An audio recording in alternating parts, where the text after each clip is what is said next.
Sempre que puder, se reúna com pessoas que te lembrem como é bom viver, como é bom fazer o que faz, como é bom ser você.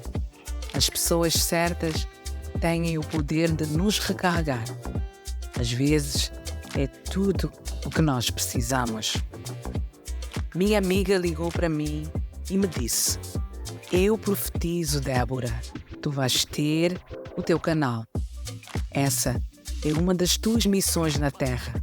Tocar as pessoas com a sua sabedoria, com o seu conhecimento. Tu não és só mais uma na Terra. As tuas palavras regeneram, salvam, curam, resolvem, ajudam. Tu és luz. Tu és a luz que um dia eu precisei. Já te vi fazer milagres com as tuas palavras. Obviamente, fiquei incrédula, descrente. Mas sabem de uma coisa?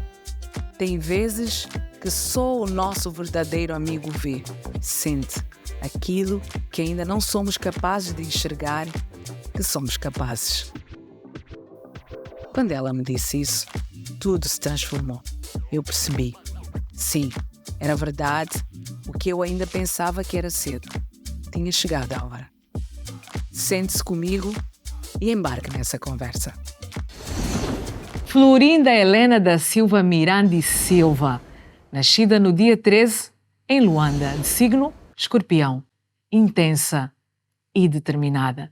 Afirma ser um ser humano de caráter forte, alimentada pelas palavras e pelo fervor de dizer o indizível.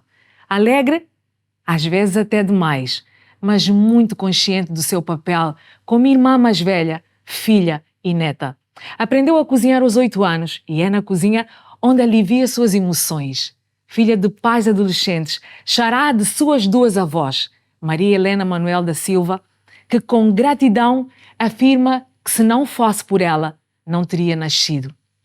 E Florinda, que não teve o prazer de conhecer, e curioso, nem seu pai, mesmo sendo filho único, o conheceu. Seu avô era comandante da Marinha Mercante. História de família interessantíssima. Sua infância, marcada também com a presença de seus tios, irmãos da mãe, Nelinha, Paulo e Sila. Cresceu rodeada de amor e teve o privilégio de ter sua mãe como professora na primeira classe. Estudou na escola 392 e Mutiaquevela, onde foi colega do seu esposo. E terminou os últimos semestres na escola Aldalara. Adolescente ativa, foi corista das Ovelhinhas de Jesus na Igreja Pentecostal. Atriz no grupo teatral Emanuel Eslai Roy, onde ficou até o seu 2º ano da faculdade. Sonhava também em ser handebolista profissional. Imaginem que daí veio uma gargalhada, que é uma característica que a identifica. Foi no Colégio Valentim Melo que estudou Ciências Exatas, sua escola do coração, porque tem amigos que carrega para toda a vida. Seu dilema começa em 1999, quando teve que escolher carreira a seguir: Engenharia de Construção Civil, Geologia em Minas ou Artes Cênicas e Dança. Em tom de gargalhada, nos conta que seu pai perguntou: profissão e não hobby, e confessa que ficou magoada. Mas ter decidido ser médica veio de um episódio familiar menos bom, onde se questionou sobre o que estava por detrás da bata, que fazia das suas mais importantes ao ponto de haver um desacato com outro ser humano. Esta escolha causou um caos na vida dos seus pais, porque entre 99 e 2000 a medicina era feita apenas na Universidade Agostinho Neto. Quando quase estava tudo preparado para estudar fora de Angola, a doutora Carmen Benedito, que era irmã da igreja de sua mãe, informou que tinha aberto uma faculdade de medicina na Universidade Jean Piaget de Angola. Azar o dela, que sonhava já com essa viagem, mas como diz Florinda, a promissora doutora da família Miranda, Deus tinha planos maiores para a sua vida. Se orgulha de ter sido formada e forjada numa faculdade angolana que, mesmo privada, marcou sua vida. Piagetina com orgulho.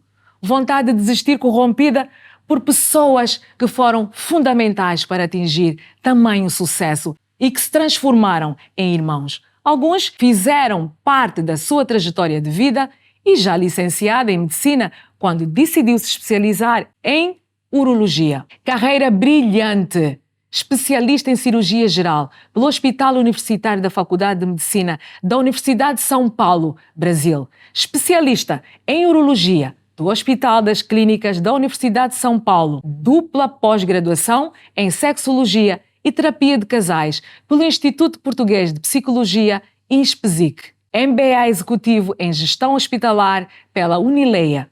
Gestora de startups e negócios de saúde pela Dolbet Corporativa. Formadora de formadores pela INAFOP. Coach em liderança para as organizações pelo Instituto Maxwell. Mentora do projeto Jornada do Homem de Alto Valor. Mentora da startup Urolic, entre as 10 melhores de Angola pela Unitel, criadora e atualmente membro não executivo da Uroflor Serviços Médicos e Formação Sul. Palestrante com enfoque em saúde masculina e familiar desde 2015. Palestrante e oradora, residente do evento anual Mãos Talentosas. Ativista social contra a violência doméstica com enfoque na violência sexual. Cargos de liderança e gestão. Chefe de Serviço de Urologia na Clínica Multiperfil 2015-2019. Diretora-Geral do Hospital Pediátrico Pioneiro Zeca, Lubango, 2020-2022. Chefe do Bloco Operator Regional Sul, 2022-2024. Diretora-Geral do Hospital Municipal da Cacula, 2024. Atualmente, Diretora-Geral do Hospital Regional do Lubito, desde maio de 2024. Professora da disciplina de Urologia na Faculdade de Medicina da Universidade Catiavala Buila, desde maio de 2024. Professora convidada para a disciplina de Urologia na Universidade de Campinas, desde novembro de 2024. Oradora do Bom Dia Urologia Internacional da Universidade de Campinas, do Brasil. Mãe, mulher, amiga e apaixonada pela família e tem como base a estabilidade e desenvolvimento social. E ela, com uma biografia incrível que me deixa orgulhosa de ler, está aqui conosco no The Realcast. Seja bem-vinda, doutora! Muito obrigada, Débora, muito obrigada a todas as pessoas que nos vão acompanhar lá em casa. Eu também fiquei meio mexida. Esse é o objetivo, o objetivo é este, é nós, doutora, termos o orgulho de lermos. Eu tenho orgulho de ler uma biografia que me motiva. É um boost para eu pensar assim, eu sou mulher, em vez de eu achar que devo sentir inveja da doutora, pensar assim, e por que não eu também não ter um... Embora eu também tenha, né? Mas olhar e ler com orgulho mesmo. Eu sinto-me abençoada por tê-la aqui. Obrigada por ter aceito o convite, doutora. Eu é que me sinto muito mais abençoada, não só para fazer parte do projeto, mas eu acho que trazer esse cuidado, né, de mulher para mulher e perceber que outras mulheres, outras meninas podem estar do outro lado achando que na vida não podem ser as nada, próximas, né? Não serão. As meninas de agora têm aí algumas com... Estão mais empenhadas em estudar. Estão. Embora, focadas. doutora, hoje em dia, as redes sociais ainda em Angola são assim uma terra de ninguém. Não se modera, não se controla. Temos o direito de postarmos o que quisermos. Só que precisamos de também ter o cuidado de nós que somos os assistentes ou os ouvintes, de tomarmos cuidado em tudo que, possivelmente porque a pessoa tem aquele tom de voz, não gagueja, está a ver aquela mentira que quando dita bem de contada. forma... Quem diz que é mentira? Que há ali um charlatão por trás. E então, hoje, o que acontece, doutora, é que há pessoas que desmotivam. Estudar para quê? Nós estamos num país que o diploma não é valorizado, não é? E a prova de que realmente isto é mentira é a doutora que estudou, e é exatamente por ter estudado e por continuar a estudar, não é? Uma médica incrível, a família Miranda. Acho que, baba, quando virem isto vão dizer, meu Deus, que mulher é que nós temos. Não, eu percebi também que a doutora tem na sua família muitas mulheres. Tenho sim, tenho uma história familiar feminina muito forte, não é?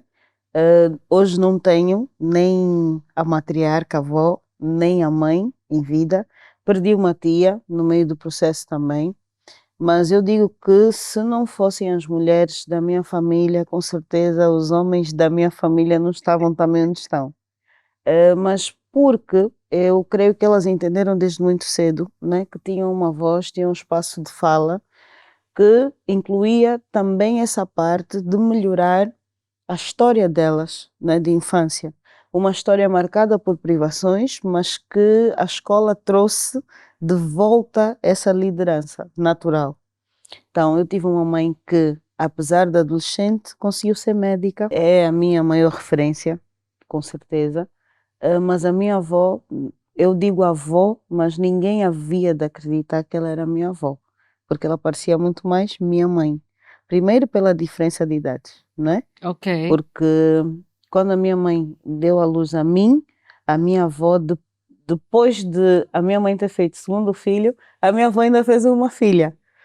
Então era uma avó muito nova. Ok. E quando as pessoas são muito novas e ainda trabalham, ainda produzem, há uma tendência de que, se ela tiver, por exemplo, acoplada a uma realidade que diz assim, não, a mulher só vai daqui até daqui a 10 passos, é muito fora da caixa, né, ter tantas mulheres juntas a pensarem 10 passos além.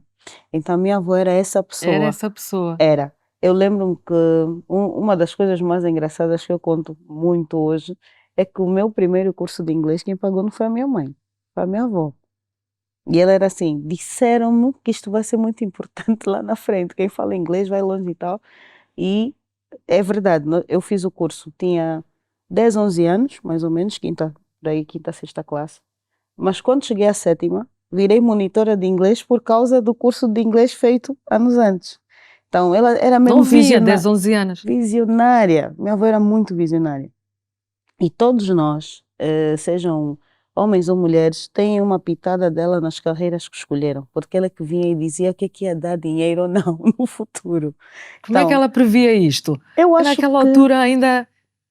eu acho que é mesmo a tal noção de mercado, não é? Porque a internet hoje está aí e qualquer pessoa pode traçar, por exemplo, um perfil profissional através de inteligência artificial, põe ali as características e dizem, olha, para si o melhor talvez fosse ser isso, ser aquilo. Ela não, ela fazia aquilo na base da intuição e da experiência que ela tinha de viver com estas pessoas. Ok. Então, eu sempre fui uma pessoa que falei muito pelos cotovelos e ela dizia, para ti, minha neta, das duas uma, ou jornalista, mas depois ela olhava para mim, não, mas os jornalistas não podem falar muitas verdades, senão morrem cedo. Então não vais para aí. Não vale a pena, não quero perder. Vale a pena. Então vai para a medicina. Mas é incrível que eu andei, girei, né, por outras áreas, que nesse caso seriam as ciências exatas. No final fui para a medicina.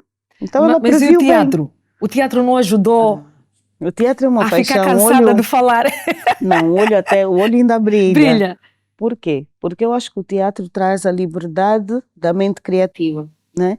E as pessoas que são criativas, muito criativas, e vejo que a Débora também, têm que ter um espaço para viverem vários personagens dentro de si, porque às vezes dentro de nós tem mais de 3 pessoas ou 4. Tem, eu sou mulher das mil e uma funções. Exatamente. E às vezes então, acho que eu tenho que ir para o teatro para ver se desligo vai bocadinho. Vai gostar muito. Por quê? Porque o teatro tem uma mistura, né, de técnicas, que por exemplo eu vi há pouco, estava a fazer uma técnica vocal, né?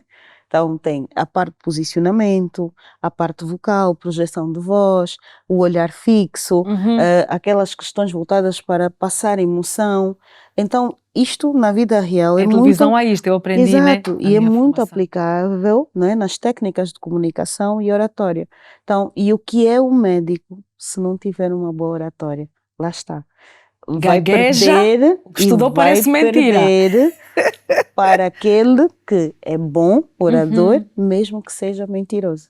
Então, e mais uma coisa que o médico mesmo deve que seja saber. um mentiroso.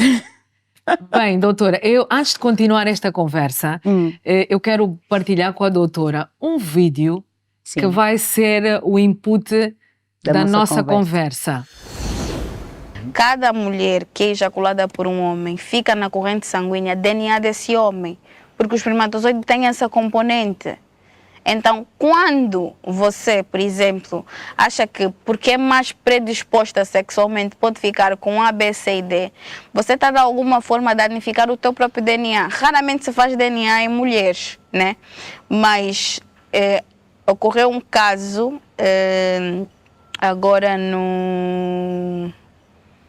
não sei se foi nos Estados Unidos, mas deve ter sido lá nas Américas, onde uma senhora fez teste de DNA nos filhos gêmeos e deu negativo. Acontece muito. Por quê? Porque isso cria uma dissociação naquilo que é a unidade do teu DNA. Houve também um caso em que uma mulher fez sexo com 2 homens e teve gêmeos e um... De pais isso é muito normal. Pais diferentes. Isso é muito normal. Por quê? Porque o momento em que um óvulo fecunda, se ele ainda estiver dentro do período fértil e a ovular, outros óvulos podem ser fecundados. Se uma mulher faz sexo no mesmo dia com 2 homens, um pode fecundar um óvulo e o outro óvulo. Isso é muito normal.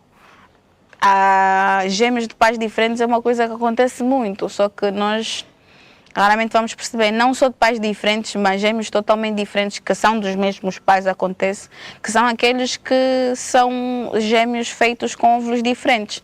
Os gêmeos que saem totalmente iguais são aqueles que são fecundados, um óvulo, no caso, um espermatozoide fecundou, criou uma criança e ele se dividiu ao meio, fez 2 pessoas. São gêmeos idênticos. Agora, quando os gêmeos são feitos com óvulos diferentes, não tem nada a ver. Até ali tranquilo, mas falava sobre depois de uma relação sexual, a mulher ficar com DNA do homem. Então temos muitas mulheres com DNA de vários homens. Bué mesmo. Aqui tem mãe que já não tem DNA próprio. Tem bué. Isto não altera alguma coisa nas genes da pessoa? Do teu filho também, você pode fazer filho com uma moça. O teu filho tem um nariz que não é teu nem dela, é dos ex dela. Porque está lá o DNA dele no corpo. Tem o nariz do ex? Sim, está o DNA dele no corpo dela. E se for fazer um exame, vai acusar? Não vai acusar. Não vai acusar. São coisas totalmente diferentes. Então aquilo que você, por exemplo... Calma só, quer dizer que há filhos que são parecidos com bué de possíveis pais diferentes. Claro, porque o DNA dela foi afetado com vários homens diferentes. E quando nós falamos de genética, não podes associar dessa forma. Por exemplo, tem uma percentagem da genética do ex, não é assim que funciona. Os genes que ficam no nosso corpo podem se reproduzir nos nossos descendentes ou passar para outros. Não tem nada a ver com fecundei consigo e... Por exemplo, tem parência do ex e ter lá no DNA do próprio filho. Não, aquilo é algo que estava dentro dela. Aquilo é algo que fazia parte dela, criou alteração nela. Se perceberes, algumas mulheres, depois de um tempo, começam a ter feições do marido. Sim, começam a ficar parecidas com o marido. Por quê? Dentro dos cromossomas existem as características genotipas e as fenotipas. As fenotipas são aquelas características que vão se repercutir no teu físico. E ela é oriunda principalmente de quem tem muita proteína. Se um filho é muito parecido, por exemplo, com a mãe, é porque ela tem muita proteína. Isso é uma componente cromossômica que vem muito da proteína. E o homem tem sempre muito mais proteína no espermatozoide, que eu tinha te dito que tem muita propriedade nutritiva ali. Então, naturalmente, tem mais tendência a puxar o físico deles. E como está no DNA, né, vem aí no espermatozoide, que aquilo é poder, aquilo faz pessoa. Não é para andar a girar à toa, ou para andar a entrar em qualquer sítio. Quando entra numa mulher com uma certa frequência, pode alterar as características físicas dela. Por isso é que muitas mulheres podem ficar parecidas com os maridos, com os namorados, né? Ok, mas isto de ficar com DNA é só quando é uma relação sem proteção? O espermatozoide, quando entra na mulher, fica na corrente sanguínea. Isso é cientificamente comprovado. Não. A questão é só, isso só ocorre quando há uma relação desprotegida, certo? Claro. Era ali que eu queria saber. Falou sobre as propriedades nutritivas do espermatozoide. Vamos entrar nessa área, o espermatozoide, propriedades nutritivas. Então, quer dizer que a história que se relata por aí que faz bem a mulher engolir o esperma do homem, confere? É verdade? Confere. Não é prejudicial à saúde? Se tiver alguma doença, algum vírus, alguma bactéria, o esperma vai comportar esse vírus ou essa bactéria. Se for um homem totalmente saudável, não.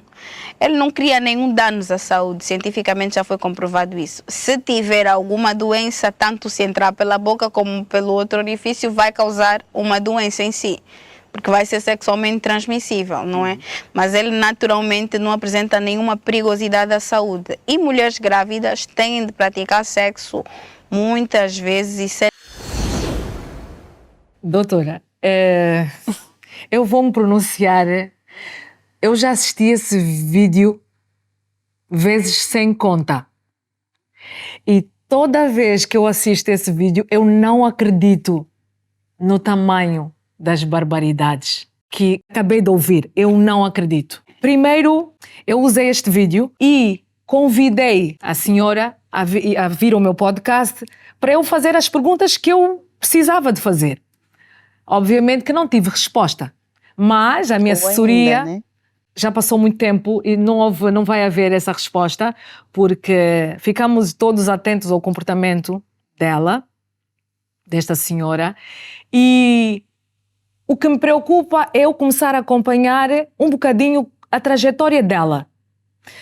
Primeiro, eu percebi que ela apareceu como sexóloga. Eu fui pesquisar quando é que você recebe um diploma como sexóloga. Tem que ser considerada, é como se fosse uma pós-graduação. Vou falar o que eu li sobre isto. Depois percebi que já era terapeuta de casais. Para isto também precisa de ser licenciada em medicina, especificamente. Há áreas específicas. Psicologia. Pronto, na área da saúde, vamos assim dizer. E depois, o que me espanta é ela ir ao podcast do queridíssimo Fly e ser chamada de doutora. O que muita gente percebe, se ela faz a abordagem que faz, é doutora, é médica. Sim. Mas na formação dela, que eu percebi, porque ela depois, ela foi atacada por muitas pessoas, muitas acreditaram, defenderam, e ela está a arrastar multidões com isto, percebi que ela tem uma formação de 2023 licenciada em Direito. Se ela fala de leis, eu vou me calar. Só não vou me calar se ouvir coisas absurdas, não é? Mas se ela é chamada de doutora porque está a falar do que nós ouvimos, então aí nós estamos a falar de coisas muito erradas. Ela está a ser mal chamada. Ela não é doutora para a área do que ela estava a falar. Ou seja, a meu ver, ela não tem respaldo nem autoridade para fazer afirmações que parece que há um bocado de verdade e depois há montes de mentiras e as pessoas ficam confusas porque fala em fenotipo, ok, fala-se em fenotipo, sim senhora, em genotipo, mas aí há muitas coisas, há termos técnicos que ela usa, que são verdadeiros, sim senhor, mas que no final a aplicação que ela faz é absurda. Eu fiz essa afirmação como sendo absurda, várias afirmações que ela fez, e também dizerem assim, mas se ela diz que é absurdo, por que é que tu não falas? Como eu não tenho autoridade para defender e contrapor tudo o que ela falou, eu tinha que procurar alguém que tivesse essa autoridade. Nada mais, nada menos que a doutora Florinda Miranda, que todo mundo já conhece, dispensou qualquer apresentação verdadeira, mas era importante, ou foi importante eu ter feito a leitura dessa biografia para vos mostrar que quem se forma em alguma coisa, quando lhe perguntam assim, mas no que é formada? É o melhor momento, que é luz, câmara, eu vou falar. Isso. E também percebi nas várias abordagens que quando parece que o Fly pergunta qual é doutora formada em quê, ela ainda gaguejou, ela não tem como dizer que é formada em urologia, ginecologia, geneticista. Ela fez ali abordagens que têm muito a ver com todas essas áreas, que são de especialidade. Não é para ser banalizado, falado assim. E a minha maior preocupação para aquilo que é o meu trabalho nas redes sociais é exatamente desincentivar que as pessoas não tenham responsabilidade, não sejam chamadas à responsabilidade também, quando se afirmam ser, se afirmam fazer. Houve-se coisas como cura sobre doenças que nós sabemos que ainda não existem. Ainda não existem. E se existe um naturopata, o que seja, que tem alguma cura, tem que tomar cuidado quando vem falar. Porque essa pessoa tem um efeito manado. Existem pessoas desesperadas. Nós temos 1 milhão de problemas, mas se nós temos o nosso problema, que é a saúde, nós só temos esse problema. Os outros 999 não existem. E é preciso nós tomarmos muito cuidado, doutora. E a nossa sociedade, os órgãos de tutela que precisam, eu fiz um apelo ao Ministério Público, ao Ministério da Saúde, à Ordem dos Médicos, e todos os outros, se calhar, porque me passaram, até a polícia, porque isso pode ser tomado como, vamos assim dizer, uma denúncia pública. Mas quem é essa fulana? É médica? Vamos lá saber se ela é médica ou não. E eu precisava de ter-lhe feito essa pergunta. Não preciso de fazer, porque ela fez o favor de postar nas redes sociais dela os diplomas que ela tem. E nenhum dos diplomas que ela tem, os certificados, lhe dá autoridade para ela fazer as afirmações que fez. Aliás, eu volto, não entenda como um desafio, eu quero mesmo entender. Mas como ela não aceitou o convite, graças a Deus, à minha volta eu tenho pessoas com esse gabarito, formadas. É com essa gente que eu quero andar, com essas pessoas. Eu babo mesmo, não tem como eu não ser arrogante e dizer que eu estou lá da doutora Florinda Miranda, urologista do mais alto gabarito. Entendam? Então, doutora, vamos à nossa conversa. A minha primeira pergunta, doutora, é possível o espermatozoide entrar para a corrente sanguínea dos nossos corpos mulheres? Não. Doutora, vou fazer uma afirmação assim um bocadinho mais para toda a gente entender. A natureza é tão perfeita. Deus não pode ter falhado e ter deixado uma fragilidade tão grande que mesmo, nem vou falar de situações tipo que andou com Angola inteira e então corrompeu o DNA dela. Deixa de ter um DNA só dela. Bom, eu acho que aqui precisamos arrumar algumas coisas, né? E é mesmo dentro do lugar de Débora, no Real, né? A passar essa informação com a veracidade que precisa. Aliás, vou mandar um beijinho para o Fly, que eu já estive lá no podcast dele também. E, claro, o Fly é a polêmica em pessoa e também aconteceu comigo. Eu tenho lá uns cortes. Tem sim. Eu não sabia que tinha estado lá. Já fui para lá. Mas o que é que a mim, de facto, incomoda um pouco? É que nós já temos muita fragilidade e vulnerabilidade do ponto de vista de informação fidedigna de saúde. E acho que foi a doutora Gi que fez também um vídeo sobre o mesmo tema, em torno da mesma abordagem, de que nós devemos ter muito cuidado e policiar as coisas que nós não conseguimos provar, não é? Vir a público a um programa como o Fly, que tem a audiência que tem, é uma responsabilidade muito grande, não é? E, aliás, eu tenho certeza que devem haver muitos profissionais que já quiseram estar lá e não foram, exatamente porque entendem que aquilo é uma dimensão de responsabilidade que pode custar até a carreira, se preciso for, né? Mas eu entendo também que hoje o assunto sexualidade esteja completamente banalizado. Banalizado por quê? Porque qualquer pessoa vem e fala sobre o assunto, não é? Qualquer pessoa. E é nessa abordagem que eu acho que temos que ter aqui alguma atenção. A sexualidade envolve principalmente o equilíbrio das pessoas que a vão praticar, o cuidado de perceber que, se for mal praticado, vai ter consequências, seja para um adolescente como para uma pessoa adulta, e muitas vezes essas informações apanhadas no ar e compiladas para fazer um texto, elas vão perturbar esse processo também de aprendizagem. E é um processo de aprendizagem que é um lugar de ignorância social. E ignorância, entenda-se aqui, do assunto que não se sabe. Quando a gente não sabe sobre um assunto, o melhor é ou aprendemos sobre esse assunto, de facto, ou não falamos sobre esse assunto. porque aí já não é só opinião, já é sugestão. E quando é sugestão, tem alguém que vai ser também sugestionado a fazer o que a gente está a dizer. Exatamente. Então, pronto. Arrumando a conversa dessa maneira, porque depois as pessoas fazem seus cortes que lhes interessam, não é? Mas também é a Está vida. tudo bem. Está tudo bem. É para dizer o seguinte: foi uma infeliz escolha e posicionamento falar de um assunto que, primeiro, não só requer conhecimento profundo, como também traz muita confusão. Senão, a gente não teria, do ponto de vista legal, e aqui não como autoridade da parte de literacia jurídica, mas como alguém que muitas vezes precisa assinar pedidos de teste de DNA, enquanto diretora de um hospital, né, para veracidade e comprovação de paternidade, de que se nós dizemos a alguém que ela teve mais de 2, 3 namorados e isto pode em algum momento afetar no resultado do teste de DNA do parceiro atual, então nenhum teste de DNA é válido.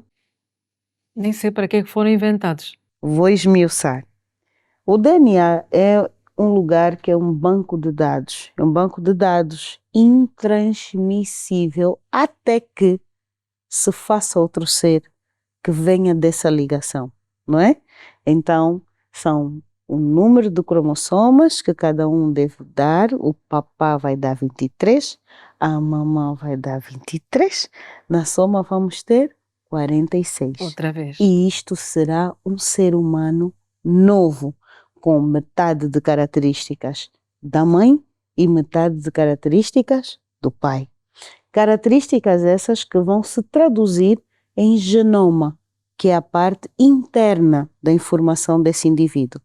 E depois tem o fenotipo, ou características fenotípicas, que tem a ver já com o tom de pele, o nariz, os olhos, a boca, o formato das mãos, o jeito até às vezes de falar, né? A mímica. E isso, de certo, que é algo para não se brincar. A gente não pode brincar com uma informação como essa. Minha pergunta: será que o que a nossa querida amiga, vamos assim chamar, queria dizer, não tem a ver com uma informação do ponto de vista espiritual que se defende hoje daquilo que é a carga que se pode receber de alguém que teve uma relação sexual com outra pessoa? E estou a dizer do que se diz, porque isso precisa ser comprovado. Estudado e comprovado. Então, se não foi comprovado, é uma teoria. Então, quando a gente tem uma teoria, precisa realmente ir atrás da comprovação, embasada em ciência, embasada em depoimentos ou estudos de corte. A gente separou 5 mulheres tiveram 10 namorados e 5 mulheres também tiveram 5 namorados, e vamos ver agora como é que cada uma se comportou diante deste possível comportamento.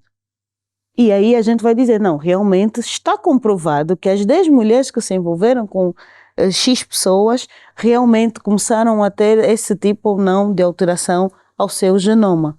Então, isso é impossível, pelo menos até onde eu estudei. Desafio aqui outros colegas a estarem também, depois se a Débora quiser, né? Chamamos ginecologista obstetra, chamamos todos, porque a gente também está fazendo agora aqui uma banca de defesa, né? Exatamente. O espermatozoide, ele carrega a informação do par. Por isso é que os homens se identificam com XY, certo? Exatamente. Vai fazer um indivíduo do sexo masculino. As mulheres ou indivíduos do sexo feminino serão em XX. Quando há um processo de fecundação, cada um deles vai dar uma dessas letras, não é? A mulher, porque só tem XX, quer dizer, só dá X. vai sempre dar a parte, né, feminina. O homem vai dar ou X, e aí o XX forma outra menina, ou vai dar então o Y para fazer com o X da mãe um menino, certo? Então, o espermatozoide é a célula masculina que transporta a informação que vai com o óvulo definir o novo ser. Isso é DNA. Não há o que discutir. É informação genética. Fecundou e ela também explicou um pouco bem essa parte. Vai dar então um zigoto. Esse zigoto depois vai precisar passar por processos, né, de mitose, meiose, divisão celular, e para dar origem então àquela célula final que vai trazer o nosso bebê, em palavras mais simples. Então, mas é importante lembrar que isto é a identidade do indivíduo. Por isso é que nós, quando fazemos um cariotipo, um cariótipo, que é um exame que na minha lide enquanto urologista, peço muito para os indivíduos que nascem, por exemplo, com genitália ambígua, que antigamente se denominava hermafroditas, só que este termo agora é pejorativo, Ok. que são aquelas pessoas que nascem com dois sexos, né? Diz assim na gíria. A gente faz o cariótipo é exatamente para definir se no DNA o que é a resposta final, Ok. não é? O que é que predomina mais? Então ali a gente vai definir também como esse indivíduo provavelmente Vai se pode comportar, né? e pode ter a escolha, porque às vezes ele é cariótipo XY, não é? Que vai dar um rapaz, mas tem características fenotípicas De menina. femininas. Então, e aí entra toda aquela discussão também em relação à homossexualidade, etc. Então, isso é um assunto muito sério, para ser levado em Delicadíssimo. debalde, para ser tratado dessa maneira, até porque, não como juízes da vida alheia, mas como a Débora explicou bem, como autoridade em literacia de saúde. Porque também quem tem o seu lugar de autoridade tem que aprender a reclamar o seu lugar, Exatamente. não é? Então, e há quem vai interpretar isso das mais diferentes formas, mas está tudo bem. Tá Como tudo também já bem. disse, está tudo bem. Aliás, essa é a nossa tarefa. Então, se a gente não fizer, alguém deveria fazer. Agora, sobre a informação do espermatozoide estar na corrente sanguínea. O espermatozoide tem um caminho, certo? Ele tem uma via de transporte, que é o líquido, que é o esperma. E muita gente confunde o próprio espermatozoide com o esperma. Também já é um meme aí a circular. Uma coisa é esperma, outra coisa é tozoide. Acho. É uma coisa antiga do Janela Aberta. Não ouvi ainda isto. Yeah. Por acaso fui convidada nesse programa. Então, o esperma é o líquido, o espermatozoide é a célula, e existe um caminho para ele. Quando a cópula, que é o ato sexual, né, que vamos combinar que seja o ato sexual normal, habitual, porque depois temos vários tipos de relacionamento sexual, não é? Então, quando a gente faz um relacionamento sexual, que é o coito vaginal, aquele líquido vai depositado para a vagina, né? Para o introito vaginal. Ficou ali. Mas depois este líquido vai para onde? Passado um tempinho, basta que a mulher se levante ou sente, ele vai escorrer. Quer dizer que é um fundo na vagina, não é? Um lugar onde não vai mais para lugar nenhum. Se tiver que acontecer uma fecundação, quem faz esse trajeto é o espermatozoide. Foi.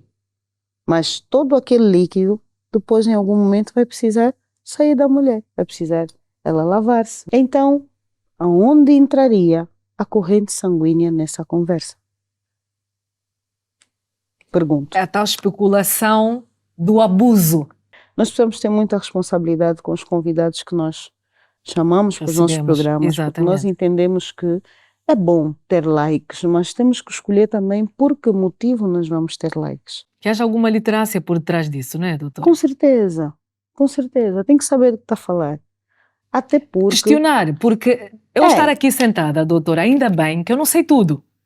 E Igualmente. que eu estou a aprender, Igualmente. isto para mim é uma aula e acho que lá em casa toda a gente também está a aprender. E o objetivo deste encontro é exatamente este, é nós aprendermos, ou seja, ouvirmos uma opinião diferente. Porque a preocupação aí também vem que se é chamada de doutora, se é chamado de doutor, meia volta tem um consultório. E tem gente aí lá a ser tratada. Olha, eu vou dar um exemplo muito simples. E agora vou mandar um beijo bem grande para a minha xará e homónima Florinda Miranda Mendes. quando houve essa coisa das lives, não é? Começarem nas redes sociais e tal, quando comecei esse processo, a Flor recebia muitas mensagens, porque confundiam pelo nome, não é? E mandavam para ela.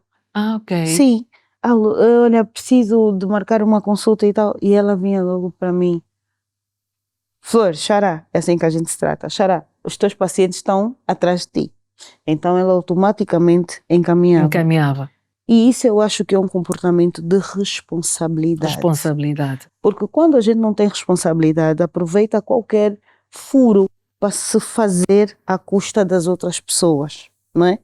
E eu tenho visto muitos pacientes, não só nessa fase região sul, que já dura quase 6 anos, mas o tempo todo que exerci em Luanda, não é? Estou no mercado como urologista desde 2015, mas sou médica há 17 anos.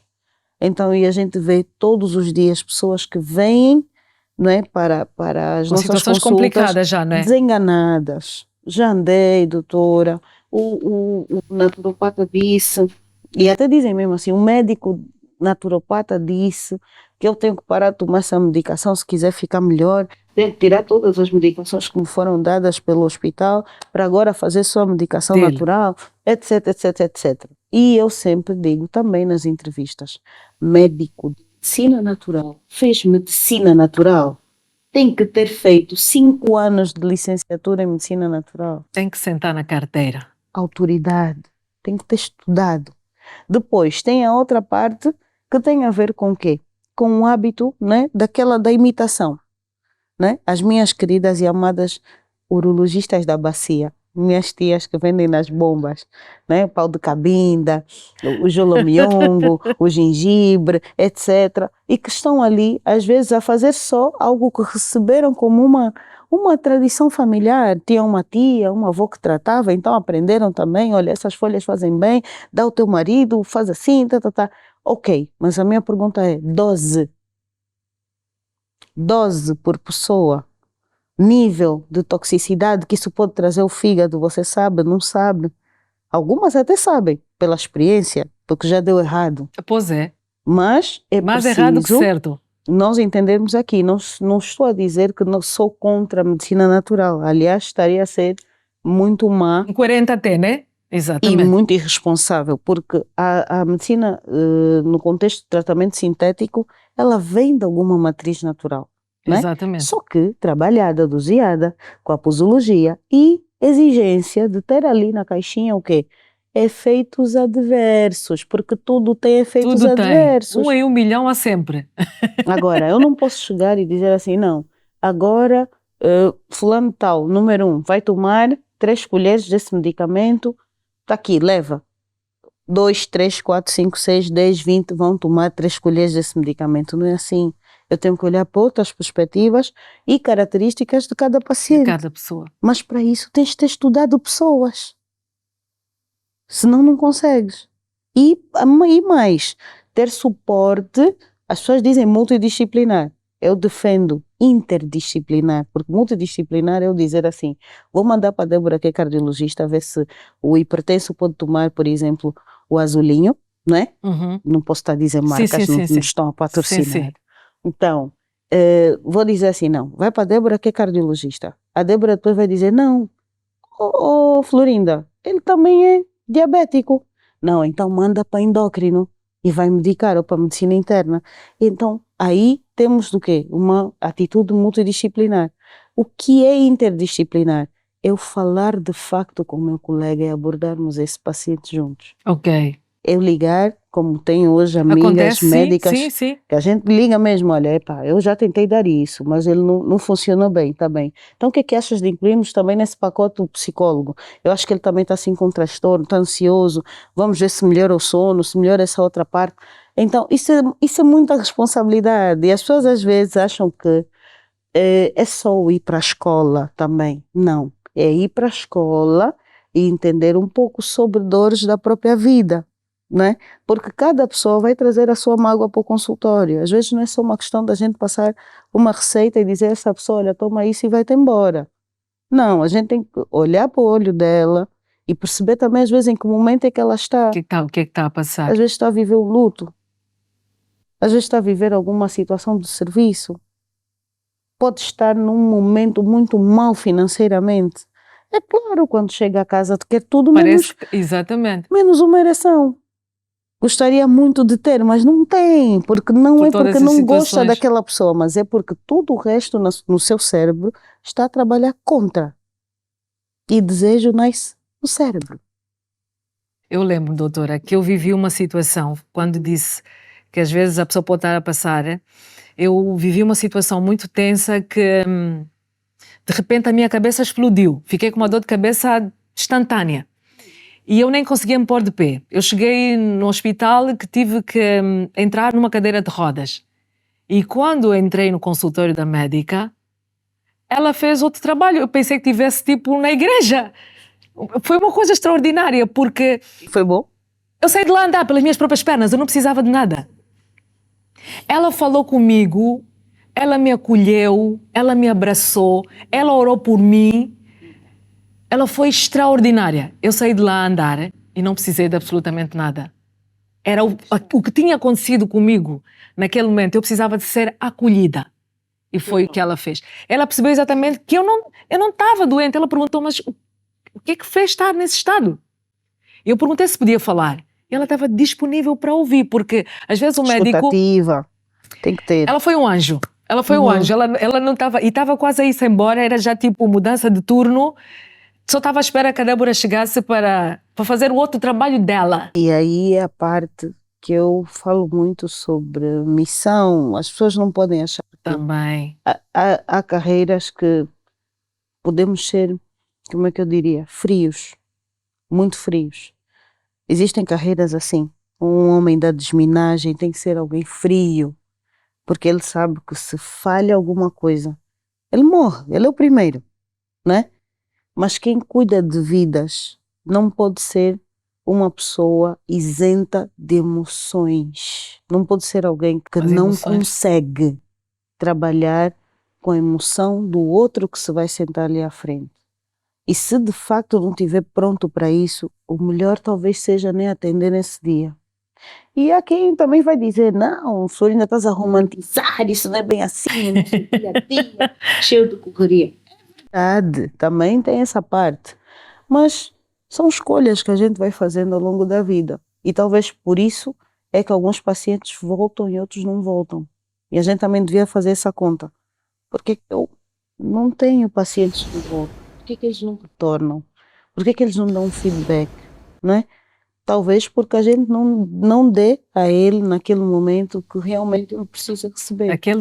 Parece aquela âncora, né? Porque há médicos que depois viram Meio família, não é? E vai-se vendo cada vez menos. Eu acho que isto... É a correria. Mas será que é só, doutor? Não é só, é a correria, e acho que também tem muita dor da parte de como se ofere, né? Porque os médicos ainda correm muito no nosso país, né? Ainda há muita coisa de procurar mais 2, 3 sítios para completar salário ou para ter sanar aquele outras nível de vida que necessidades. procura Exatamente, também, né? Porque ninguém estuda há 6, 7 anos para depois sofrer, né? Viver uma vida de sofrimento. Então, se de alguma forma essa correria for muito grande, às vezes vai roubando de nós também algumas coisas, algumas posturas. Nós já estamos a contar o tempo, né? Essa pessoa não pode ficar aqui a falar 45 minutos, 50, é praticamente 1 hora. Nesta 1 hora já tinha visto 2 ou 3 ou 4, A despachar. dependendo do lugar.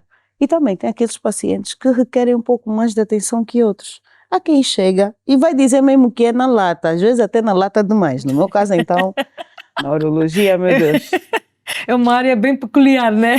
Pérolas. Coisas atípicas. Principalmente os meus pacientes de sexo masculino, né? Que eu atendo os dois. Mas há outros que dão mais volta. Eu até brinco muitas vezes com os meus pacientes quando vêm assim, doutora, quando eu aperto aqui dói. Então aperta por quê? Não aperte. Está a apertar por quê? Não, doutora, eu não quero sentir essa dor. Então às vezes com aquele pouquinho de brincadeira, um pouquinho, né? Há assim um distender de emoções, Lá a pessoa né? vai se relaxando um pouco mais e depois diz assim, não, doutora, está mesmo a falhar, tentei, não está a dar certo, doutora. Ereção está mal, está gato. Os mais velhinhos, que são um grupo também muito, né, peculiar na sua forma de ser e estar. Às vezes tô tia, então não está a fazer nada, vamos expulsar de casa, doutora. Aí pronto, tá bem. Mas meu tio, onde é que está a tia? Não, está aqui fora, doutora. Manda chamar. Ó tia, então. Não, doutora. Ele também com essa idade, meu namorado é Jesus. E eu, naquela E ele não brincadeira, né? quer Não. Jesus não é namorado de ninguém, de olha. ninguém, Você é verdade. Tua pegar responsabilidade ainda é com aqui. certeza, se eles virem esse podcast vão dizer, não, é verdade, a nossa doutora ralha as nossas mulheres, né, no bom sentido, porque às vezes as pessoas esquecem que, apesar da idade avançada, não estão isentas de ter amor, ter carinho, ter afeto, ter proximidade, ter intimidade. Intimidade é um direito de uma pessoa adulta. Então, se você está numa relação, se você está num relacionamento, precisa realmente cuidar também do outro lado da equação. Então, não pode ser egoísta, não é? E só pensar em si. Então, e voltando à nossa conversa inicial, eu acho que, principalmente quando a gente fala de relações, temos de ter uma sensibilidade aqui. Existem mulheres que tiveram vários parceiros, não é porque elas quiseram ter vários parceiros, não é? Exatamente. A vida recomeça, se reconstrói. Ela mesma já desfez o segundo casamento. Então, isto é para dizer o quê? Que às vezes existem temas aí que também são muito sensíveis nessa área, que podem estar a magoar outras mulheres à toa.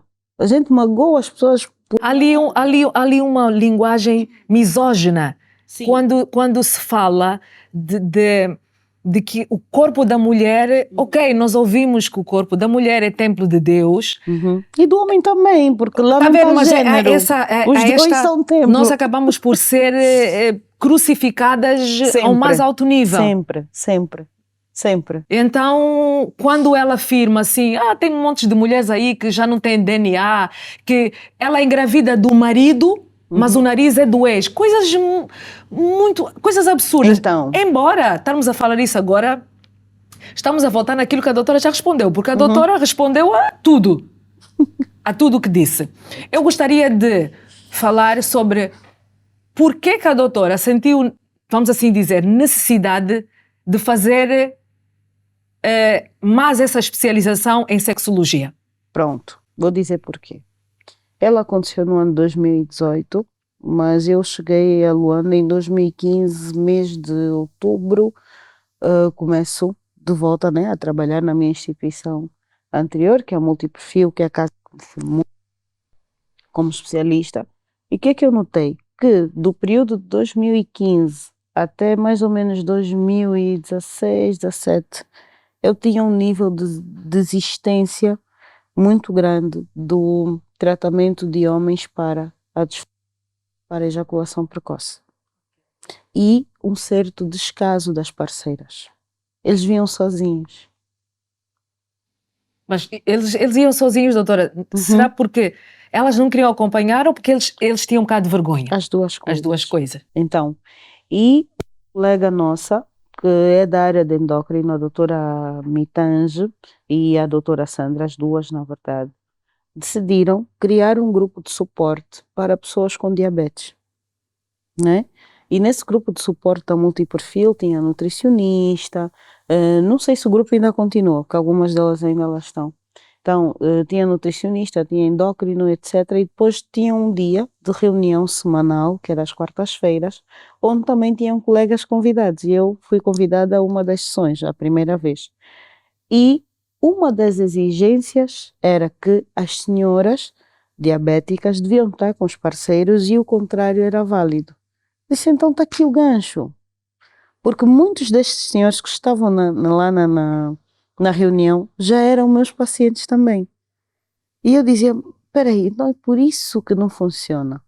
Porque há coisas dentro da terapia que resolvem o casal, não só o indivíduo. O casal. Mas é para dizer o quê? Que às vezes se nós não temos esse comportamento enquanto profissionais de saúde de inclusão, que a gente tem que incluir a parceira e trazê-la para o tratamento, então nós também vamos perder muito do nosso paciente do ponto de vista de evolução. Então foi por isso que de alguma maneira eu também trouxe e agreguei, né, este valor da sexologia e a terapia de casal, casais. porque também cuido de casais com infertilidade, né? A parte masculina. Pois. Então, e quando a gente fala em trazer um bebê para o mundo, não é só sobre o espermograma, que tem 40% de vivos e 60% de mortos. É sobre, às vezes, um homem que não entende que ele tem que fazer parte desse processo também. Que quer atribuir todo o peso à senhora, porque eu já tenho 2 filhos de outra relação, Pois mas é. em algum momento pode ter se tornado infértil. Em algum momento pode ter tido alguma questão infecciosa, né? Infecciosa, traumática e até de varicocele, por exemplo, que é uma condição que diminui a taxa de produção dos espermatozoides, ou mesmo que sejam produzidos, vão morrendo. Então, isso são N questões que às vezes o casal tem que tratar primeiro antes de pensar em ter bebê. Em ter um porque filho. o filho tem de vir num ambiente bom, né? Saudável, em que o casal se percebe bem. E há uma atenção muito grande para quem não tem filhos. É sempre um processo muito complicado. Sempre, mesmo quando as pessoas não dizem. Que é, aquele mês a menstruação veio outra vez. Aí tem vários comportamentos. Alguns deles, a mulher começa a relacionar-se só para ter filho. Então tem mais brincadeirinha. Ela só vai empenhada porque tem que acontecer, tem que ficar grávida. Aquilo é controlar mesmo. O período fértil hoje, quer queiras, quer não queiras, hoje vamos estar nisso.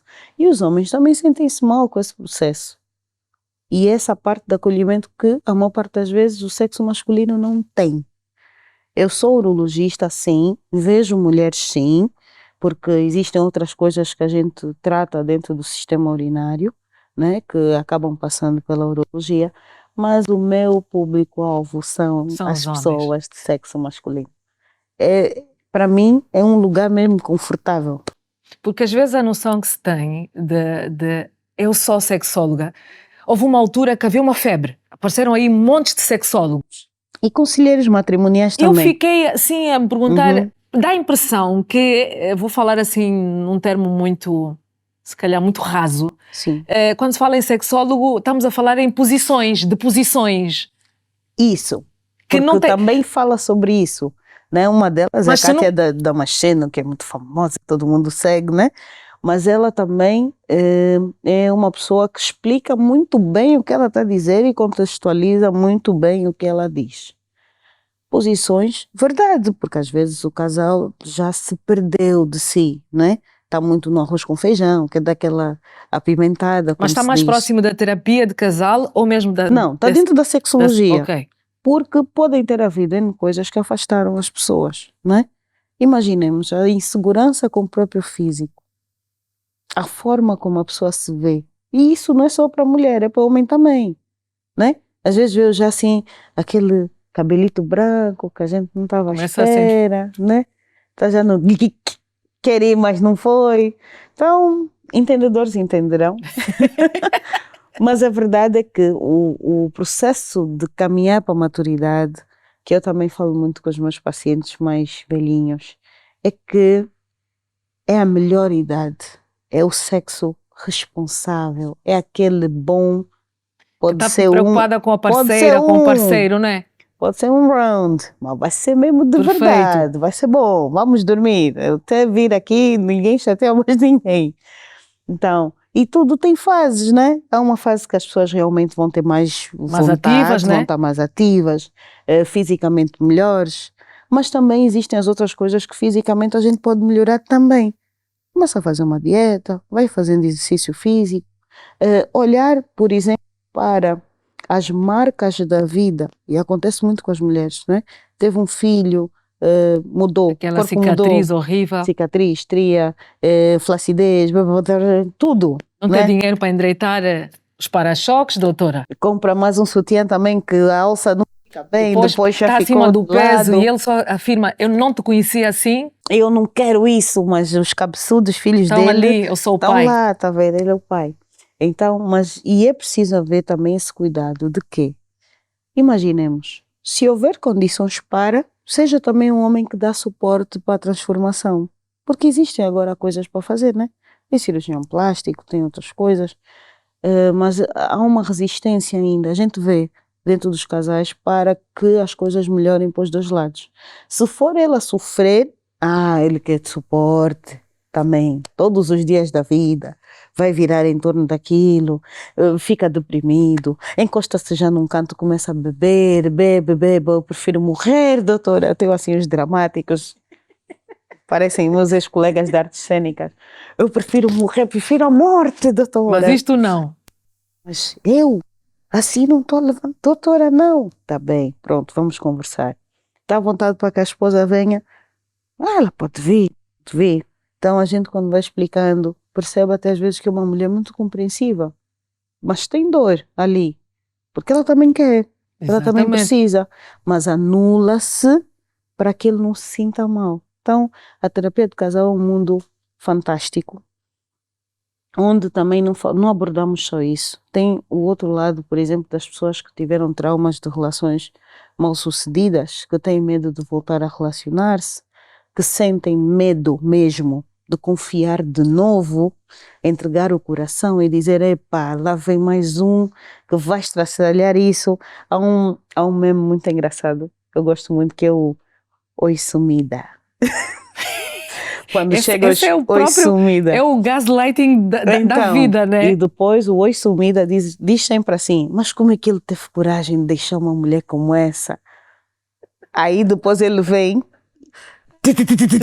estraçalha, mãe. Estás a ver? Aquela pessoa que já estava a respirar, quer dizer, sai dos Já estava a tubos começar a... exatamente. e começa Saiu da a UTI, respirar, né?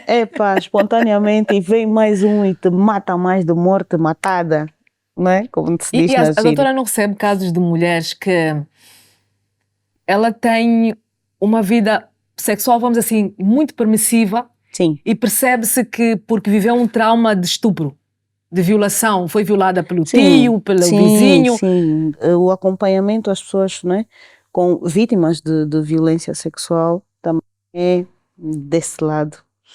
E eu cuido de 2 tipos, que tem a ver com menores, Ok. meninos principalmente. Quase todos esses casos Às polêmicos vezes da focamos vida. muito, parece que as meninas, não é? Yeah, mas Mas há tem muitos aí, rapazes a serem... tem. Doutora, há aquele caso que eu não sabia que isto era... Não sabia, vou dizer que não sabia, né? Que da mesma forma que nós ouvimos, vem mais à baila, ouvir tio, primo, vizinho, não sei o quê, que viola aquela menina, existe também na mesma, vamos assim dizer, na mesma intensidade, aquela amiga da mãe, aquela beste... Que tem permissão, tem acesso. Exatamente, que faz isso com o filho da amiga, que faz isso com... Sim, o abuso é Mas sinônimo de acesso. mas os rapazes parece que gostam. Não. O que acontece? Um é ovacionado e o outro é marginalizado. Porque no rapaz vai dar a sensação de que ele está-se a tornar homem. Eu até já corrigi um amigo, porque em público ele uma vez disse assim, não, todos nós começamos mesmo assim, com as nossas senhoras que trabalhavam em casa, uma prima, Sim. uma tia, uma vizinha. E parece que falam com orgulho, parece que não há nada... Mas ele não tem outra escolha. Mas ele sabe que aquilo está errado. E que lhe fez mal, não é, Ele doutora? sabe. Porque ele lida muito mal, normalmente eles lidam muito mal com mulheres. O que é que vai acontecer lá à frente? Vai ser um homem que geralmente vai estar sempre à procura de um lugar para aquilo ficar curado. Então, ou vira um mulherengo de verdade, Exatamente. porque ele não quer também conexão, né? Ou vira uma pessoa que se envolve como um escape, né? Aquilo vai virar uma inclinação à compulsão. Então eu vou ter sexo várias vezes porque isso também vai trazer uma autoridade enquanto pessoa. Mas nós em terapia cuidamos muito dos complexos de formação do indivíduo com base em Freud, com base em outros psicanalistas, né, da área sexual. Mas há uma coisa que não pode nunca deixar de ser vista, que é a forma como esse indivíduo se viu na infância, abusado, o seu espaço completamente invadido por uma pessoa que ele não escolheu. Que ele não escolheu. Ele não escolheu. Foi manipulado. Isso. E veio e teve acesso às suas partes íntimas sem permissão e o fez todas as vezes que quis fazer. É verdade. Então, crianças bonitas, isso vai dar corte, eu acho. Crianças muito bonitas são um gatilho terrível para a pedofilia. Crianças rapazes. Meninas. Ok. A gente tem que ter mesmo cuidado. Porque são muito assediadas. Desde pequeninas. Mesmo você quando crescer, vem assim aquela mãozinha na bochecha. Mesmo você não sei o quê, já está crescendo, né? Nós temos que ter muito cuidado. Essas brincadeiras. As brincadeiras que muito, parecem muito inofensivas, não é? Vem aqui no colo do tio. Isto que ele está a fazer, está a ir para algum lugar, não é? E às vezes desperta na criança uma coisa que não é para aquela idade. Não é para aquela idade. Não é, sexualiza, né? E nós também temos outro lado da violência, que é o que eu ia dizer, né? Que tem a ver com as crianças que ainda são muito inocentes e muito ingênuas e nós as queremos avançar para caberem no protótipo da sala onde a gente está, né? Todo mundo já namora, mas esta não namora por quê? Deixa a criança em paz. Não namora porque na cabeça dela isso não faz sentido agora e não tem que começar para fazer sentido para as outras pessoas. Normal. Tem que fazer sentido para ela, né? Então toda essa evolução do indivíduo, sexualmente falando, é a sexologia que trata. Então os desvios comportamentais, por exemplo, aquelas crianças que ainda muito pequeninas são muito fálicas. Isso às vezes é normal, né? Mão no pipi. Assiste televisão. Está distraída completamente. Dedo na boca, mão no pipi. É normal, porque ele está numa fase de descoberta e aquilo é bom, ele gosta, mas não vai fazer isso todo dia, não vai para a escola, fica assim, deixa de comer, fica mesmo só com a mão aí. Então a gente vai olhando a ver o quê? Se de alguma forma essa criança não está a ficar hipersexualizada. Porque às vezes está num ambiente hipersexual. O próprio ambiente influencia nesse comportamento. E aí vai a chamada de atenção para os papás e para as mamães que amam teimar e manter crianças dentro dos quartos, uma idade que já não deviam estar lá, né? Um ambiente onde se tem relação sexual. Porque o ambiente não é só a cama, não é só o ato em si. A atmosfera sexual, ela existe. Onde há flirt, a gente sabe que há flirt, né? Exatamente. Então a mesma coisa, se o casal está naquele momento já do seu... Da sua intimidade. Chegou a hora, vem cá, vem que também, não sei o quê, bate na bunda, agora vamos aqui. Ter cuidado. Então temos que ver e cuidar disso. Na cabeça dos nossos parecem filhos. Distraídos, mas mentira. São muito atentos. Tudo mentira. Até fingem dormir. Porque eles também começam a gostar, porque aquilo de alguma maneira também estimula o cérebro dele algum tipo de produção de endorfina, alguma coisa boa vai acontecer com o cérebro, mas não é um estímulo bom para aquela idade, que tem. Porque não tem como gerir depois as consequências disso. Se estiver a ser influenciado por aquele maléfico, então, ela não vai entender que isto está errado, porque está habituada a ver. A educação sexual não pode ser levada de qualquer maneira, e hoje o que a gente defende no Doutor Educa, que é a minha rubrica no Instagram, né, é que as pessoas tenham realmente ferramentas, mesmo nas palestras, por isso é que elas estão em igrejas, escolas, não importa, onde tu chamares eu vou lá, sento, puxo 2 cadeiras, vamos sentar, vamos conversar. E muitos pais já têm essa atitude, doutora, vim para aqui, trouxe esse menino, porque eu não tenho coragem de falar. Estão a falar atrás da pessoa. Fala com ele, doutora. Tá bem, mas eu digo, calma. Vamos aqui juntos encontrar ferramentas. E às vezes até para levar o filho com grandes ameaças, que também não é bom, né, doutora? Então, o filho senta aqui, o filho está assim. Como quem diz, você acha que eu não sei isso? Tá bem. Às vezes é assim. Mas outras vezes é um filho que também está assustado, não sabe o que está ali a fazer. Então, se é um menor, o direito dele é ter ali um adulto em quem ele confia, que é o pai, ou a mãe, ou o cuidador. Então, senta também ao lado, eu digo, não, o senhor e a senhora não vão sair daqui, sentem-se. Vamos conversar juntos. E o que se traz a essa consulta? Primeiro, a criança precisa de entender que tem que confiar ali na sua rede de apoio Os direta, pais porque eu primeiro digo lado. também isso aos pais, quando der problema, é para o lugar onde eles vão correr primeiro. Então, o pai não pode fugir, a mãe não pode fugir dessa responsabilidade. Depois, tem o lado da criança que, às vezes, até já sabe muita coisa, mas não sabe aplicar essas informações. Não, doutora, lá na escola falaram, vamos lá conversar sobre anatomia. Sim, doutora, o homem tem o quê? Ah, o homem tem pipi. Não, tem pênis. Pipi não existe. E aí as pessoas ficam, mas por que estás a dar essa informação, né, tão direta? Porque também é uma proteção ao abuso. E também Pipi acho que é pode ser importante qualquer outra coisa. às vezes ter essa conversa direta, doutora. Uhum. Faz ali não haver nenhum suspense, não é? E um lugar de ruído, não é? Porque na comunicação tem isso. A gente emite, o outro O também receptor recebe, pode né? entender a Mas mensagem ou não. a gente tem sempre que perceber como é que foi entendida, que é o feedback, é o retorno. Mas às vezes ali é um ruído, e o ruído podem ser essas gírias mal aplicadas. Exatamente. Olha, filho, filha, ninguém, nem mesmo o papá ou a mamã, deve chegar aqui nessa tua parte da mama e tocar. Nem aqui Nem embaixo. mesmo o papai e a mamã. Nem mesmo. Porque abuso é sinônimo de acesso. Nunca virá uma pessoa de longe, do sem fim, é raro. A não ser que sejam aquelas visitas também que antigamente até tínhamos isso, né? Mas teve acesso A nossa- mesmo, né, doutor? Então, a nossa casa era tipo albergue, há guerra na província tal, Por então um tempo. agora atrás aqui. Mas eu lembro um gesto que a minha mãe fazia muito. Eu só fui entender mais tarde. Quando tivéssemos visitas, ela punha-nos no quarto dela. Vão dormir comigo. E eu ficava, mas porquê, meu Deus? Nós temos o nosso quarto. Não, vão dormir no meu quarto.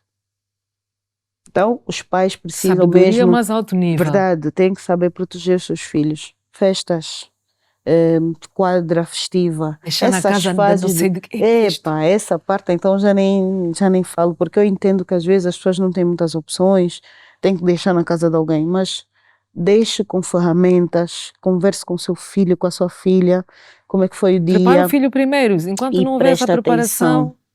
E presta atenção ao comportamento diferente.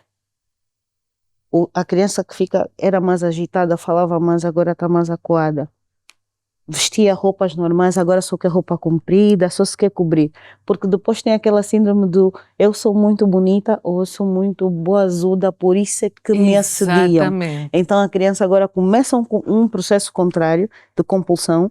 Agora vou comer para ficar gorda, para ninguém gostar de mim. Vou ficar feia, vou andar feia para ninguém gostar de mim, porque já sabe. Ela tem medo, ela não quer viver aquele drama. Exatamente. E a maior parte das vezes o adulto não acredita. Temos manipulação infantil? Temos. Mas é bom prestar atenção. Mas Pai que é pai, maioritariamente. mãe que é pai, mãe que é mãe, né? Tem que prestar atenção aos E hoje sinais. vê-se mais isso, doutora. Será que Uhum. antigamente não existia? Será que esta nova era das redes sociais agravou o problema? Eu digo que... A doutora é médica há 17 anos. Sim. Eu acredito que a recorrência desta... Hoje sabe-se mais. A nossa forma de ser pais hoje é uma forma que eu diria muito mais didática. Tem mais possibilidades. Mas essas coisas já aconteciam lá atrás. E perdoem-me se estiver a abrir feridas ou a criar gatilhos, né? Com essa conversa, porque há tempos uma pessoa famosa, muito famosa no mundo, disse que se lembrou de alguns episódios e só falou deles agora na vida adulta. Não é? Porque as estrelas infantis passaram muito por isso. E, perdão, alguém disse, mas por que ela está a falar disso agora? Pois é. Porque até quando há violência, quem é violentado às vezes escolhe um lugar para guardar isso. Exatamente.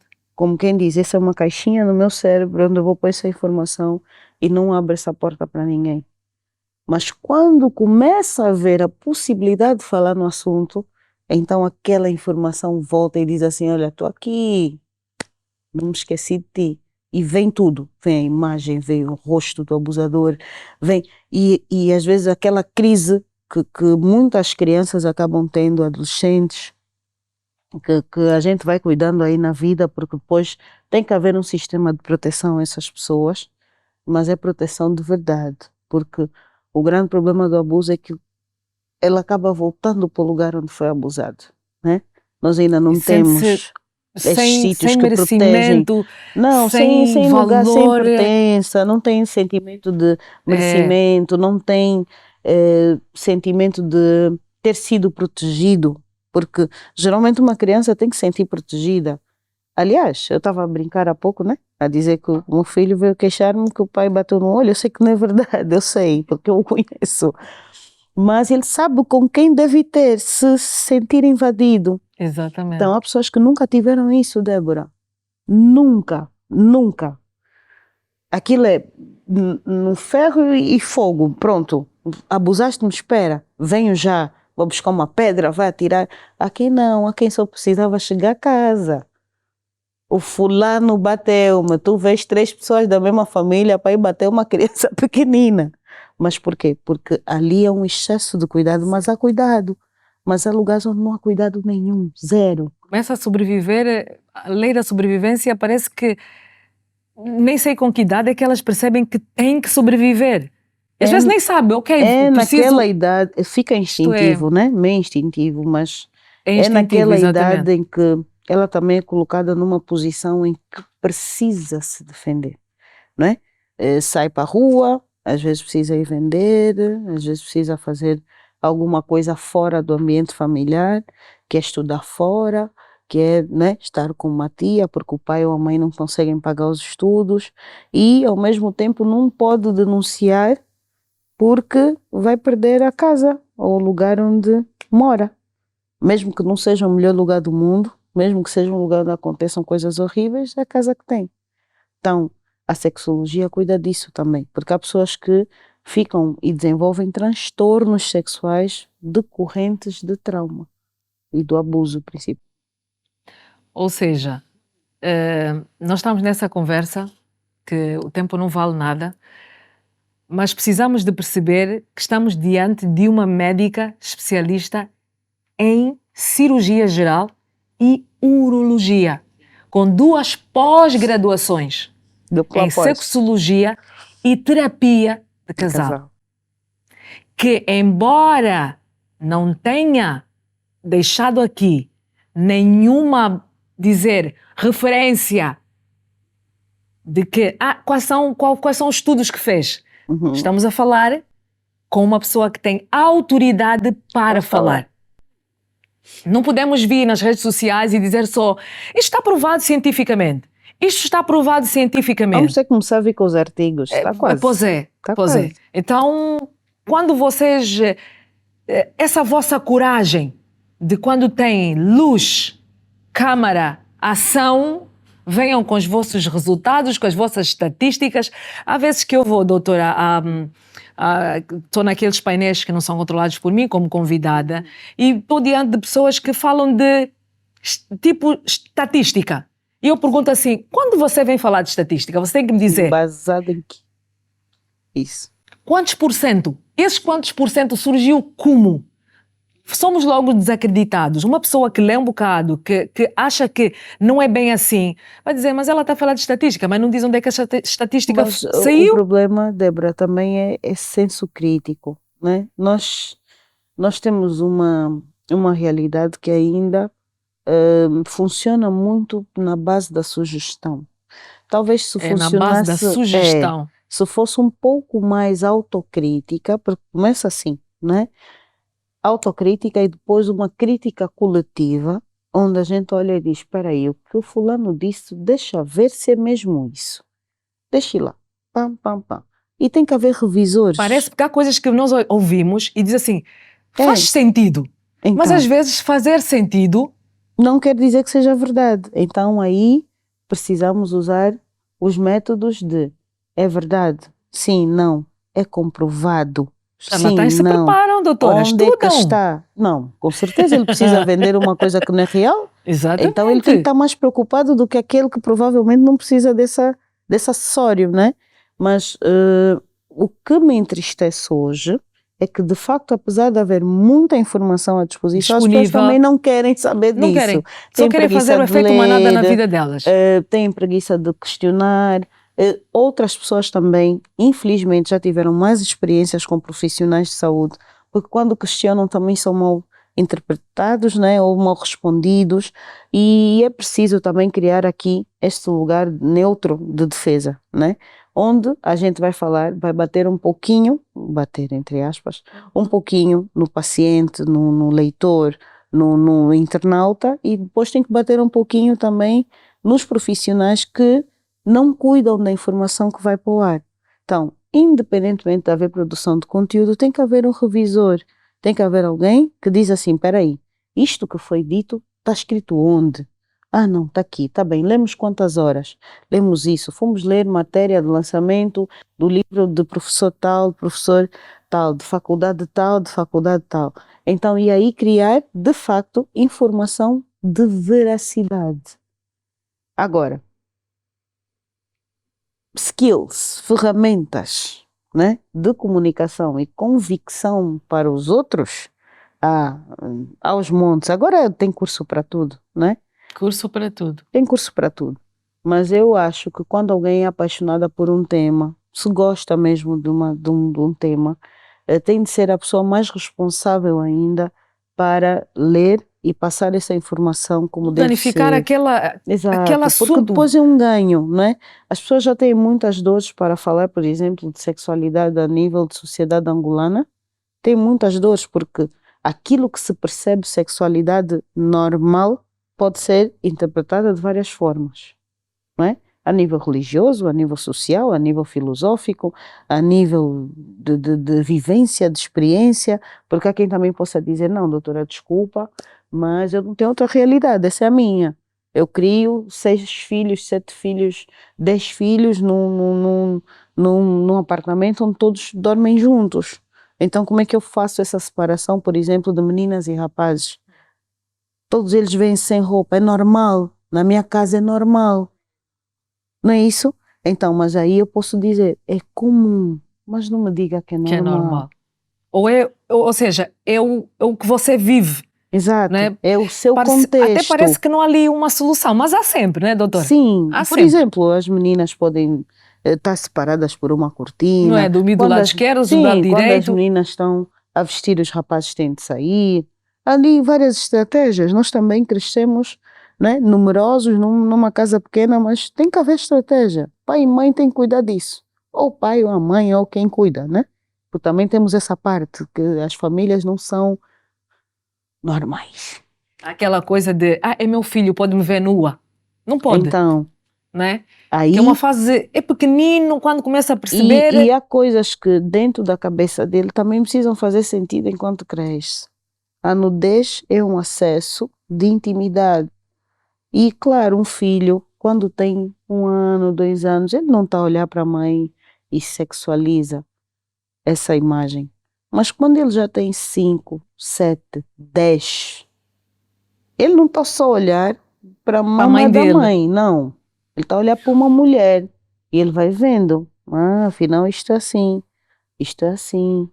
E depois não é só o estar sem roupa, às vezes está de roupa, está com menos roupa, mas não está de facto nua, né? Não está despida. Mas há pessoas que fazem tudo, troca roupa interior à frente do filho, enfim. Então, é preciso haver esse cuidado, sim. E hoje esses temas, as pessoas acho que acabam tendo um bocado de receio de abordar, porque também acreditam que devemos meio que ficar na nossa, cada um faz o que pode, cada um é a mãe que dá para ser, cada um é o pai que dá para ser. Mas se nos juntarmos todos, ainda que em rede social, né, com estas abordagens, fica mais fácil dar também ferramentas a quem está lá em casa para criar melhor, criar ambientes melhores. E esse adulto, quando crescer, vem provavelmente com uma linha de defesa e proteção maior para ser um bom marido, para ser um bom pai, um bom cidadão, né? Um bom cidadão, para ser uma boa pessoa, com responsabilidade afetiva e emocional. Porque a Débora falou, né, do ghosting, e A gente cuida também das vítimas do ghosting, né? Mas depois tem uma outra abordagem. Por que que sempre calha com homens que fazem ghosting? Porque Essa é parece que só outra janela. Exatamente. Então, porque também ali é um déficit de cuidado, né? Um lugar da autoestima baixa, um lugar da validação excessiva, né? Eu tenho de ser aprovada, eu preciso Tenho que dar o meu dar capital tudo, todo para mas fazer está a essa dar tudo a pessoa. uma pessoa que não Só vou ser te- feliz se fizer assim. Isso, e essa pessoa não está pronta para receber esse volume de afeto vindo dessa maneira. Então também pode fugir por isso, porque também está assustado. Por isso é que quase sempre quem desaparece volta a aparecer. Porque também fica Doutora viciado nessa Florinda adrenalina. Miranda, vocês podem confiar. Meu Deus. Voltem lá para o princípio, aquela É isso. biografia de quase 7 minutos, extraordinária. Doutora, eu vou finalizar com uma pergunta. Sim, senhora. Esteja à vontade. Nessa abordagem também feita, falou de uma série que está na Netflix, foi protagonizada pela Juliana Paz, Sim. em que ela era Engravidou casada. de 12 indivíduos, né? Exatamente, ou seja, ela engravidou pedaço de mim. de gêmeos de pais diferentes.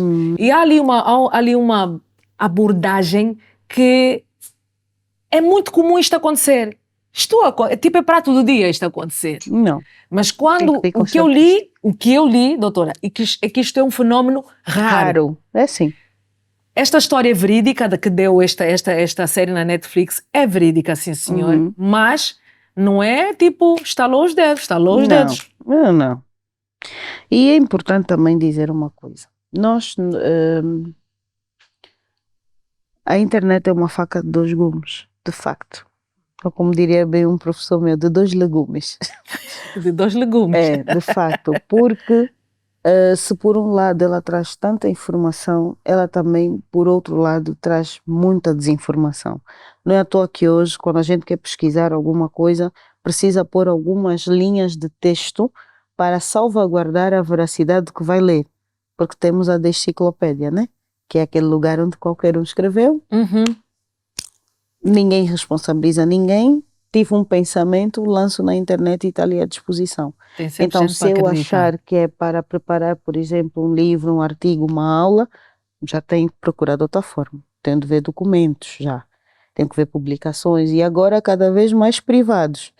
Quiseres ter acesso, pagas para Pois. ter acesso àquela informação, porque é uma informação que, além de ter sido comprovada, teve custo para ser gerada e para ser mantida ali disponível. Então isso é Ou para seja, quem tem investiga. acesso quem estuda, né, doutora? Tem acesso quem estuda, tem acesso quem sabe investigar e tem acesso e pode passar adiante também quem está autorizado a passar adiante. Exatamente. Porque às vezes a gente não está autorizado a passar adiante determinadas informações, não é? Agora, o meu conselho lá para casa é tenham filtro na hora de ouvir também, não é? Ninguém sabe toda a verdade, ninguém é dono absoluto da verdade, mas nós precisamos ter uma peneirazita, não é? Que filtra aquilo que entra e realmente vai fazer diferença na nossa vida e aquilo que entra só para passar para o outro ouvido porque é caminho. Ou Então, seja, é há isso. uma responsabilidade que também é-nos imposta Com de certeza. ouvintes Com não é o certeza. facto de a Débora um dia ficar louca Isso. e querer gravar seja o que for, que está certo, amém, sem Mesmo fazer nenhuma se, pesquisa, e não é? apesar de que, então, olhem bem para aquelas pessoas também que vocês seguem, as pessoas a quem vocês têm como referências. Eu tenho a certeza absoluta que mais pessoas se queriam ou se quiseram manifestar, mas também podem ter não entendido isso como um agravo, mas nós temos realmente responsabilidades, temos alunos, temos pessoas de família que vão também para ver outros profissionais e temos de vigiá-los também. Às vezes, tá aí, meu pai, que é um curioso, quase autodidata de medicina natural, olha, agora foi para o sítio X, deram-me isto, mas a tua medicação. E essa conversa é sempre incisiva. A medicação, onde é que está, papá? Não, a minha. Estás a tomar a tua medicação. Mas o doutor disse que não tem problema nenhum. Uhum. Ok, porque quando ele disser que não podes tomar tua medicação, então eu já sei que aí é um Há problema. um problema. Então, quem toma conta também precisa ter atenção a estes detalhes. Cuidado com estes conselhos. As páginas da doutora, tem uma página que é o Doutor Educa. Não, o Doutor Educa é uma rubrica dentro da página pessoal, ok. né? É toda quinta-feira, ou quase todas as quintas-feiras, às vezes não consigo Não dá. mesmo. Somos diretoras do Mas hospital, né? é verdade, mas sempre que posso ponho um caso clínico interessante, Ok. ou deixo nos Reels, não é? Ou faço mesmo um vídeo curtinho a falar de alguma coisa. Então, Instagram, @doutora Florinda, tem que pôr mesmo DRA, Florinda Miranda Urologista. E tem agora 2 páginas, uma é a Despindo-nos, que é Despindo com O, depois NUS, Ok. Despindo-nos. Esta é mesmo voltada para sexologia e terapia de casal. E tem a página Uroflor, Cervicos Médicos, sem acento, sem cedilha, que é do negócio, né? Do consultório. Vocês Por também isso- podem marcar consultas e etc. Podem Parece marcar consultas. Eu, Isto. Débora, digo assim, podem, com a Marcar. doutora Florinda, Sim. podem. Sim, marquem, autoridade. por favor, Podem. marquem. E eu sei que eu estou em dívida também com muitas pessoas aí na internet. Perdoem-me, a agenda tem sido complicada, mas agora a partir de junho vamos estar um pouco mais presentes no consultório. É o que eu digo, né, doutora? Tive É. que vir Até o lobito. para poder gravar este momento. Vocês estão a ver que verdade. nós estamos num estúdio diferente. Mas foi um Viemos até privilégio. aqui, eu, Débora, às vezes faço acontecer e Mas sobre diante isso. deste assunto que era de utilidade pública, Sim. não podia deixar de situar-me a Uhum. mim e aos meus. Eu Sim. fui ovacionada na rua, as pessoas dizer, Débora, queremos ver, era Não, suposto... tu já viraste assim uma era suposto- uma advogada, Sim, não é? mas Nossa, nas redes tem sociais. que ser, doutora, das causas que Então, realmente é valem isso. a pena. Há Sim, muitas que não valem, sim. que estão a fazer sucesso, então Verdade. as que valem também têm que fazer sucesso. Sim. Então, eu tenho que me comprometer com a doutora. Da forma que eu estou a estranhar, está com essa Não, mulher, também está a estranhar. estou a estranhar mesmo, mesmo. Vocês podem, cada um com as suas situações. E a minha Sobre isso. é de estar diante. Doutora, não estou a simular absolutamente nada. O que eu estou a falar está a vir do Não, coração. Eu sei, eu sinto. Sou uma Mesmo. pessoa Eu estou sensível, emocionada sensitiva. por estar esse bocado de tempo que já passou. Já recebi aqui vários cartões vermelhos, que o tempo já passou. Há Esta é um uma conversa QB tão boa, de né? voltar mais, doutora. Sim, sim. E acredita, Precisamos. Débora, eu acho que lugares como este, onde é real talk, onde a gente pode falar também à vontade, são necessários, são úteis para aquilo que a gente quer fazer, enquanto pessoas que estão num país em construção Em todos os construção. dias. Construção de mentes, construção do conhecimento, construção de atitudes, construção de comportamento. Mas eu gosto muito de relevar e realçar a 21ª lei de Maxwell na liderança, que é o legado. É importante a gente também deixar um caminho de luz para quem vem depois de nós. É isso. Eu não digo mais nada. não digo mais nada. Fica aqui, Uhum. da minha parte, a sensação de dever cumprido. Isto é só um até já. Muito obrigada, doutora. Eu que agradeço. Obrigada, doutora. Foi tão bom, tão bom, tão bom. Muito bom. Deus. Que plateia! A nossa plateia vai adormecer. O meu fã número 1 com o seu fã número 1, né, doutora? A plateia vai adormecer. Gostaram?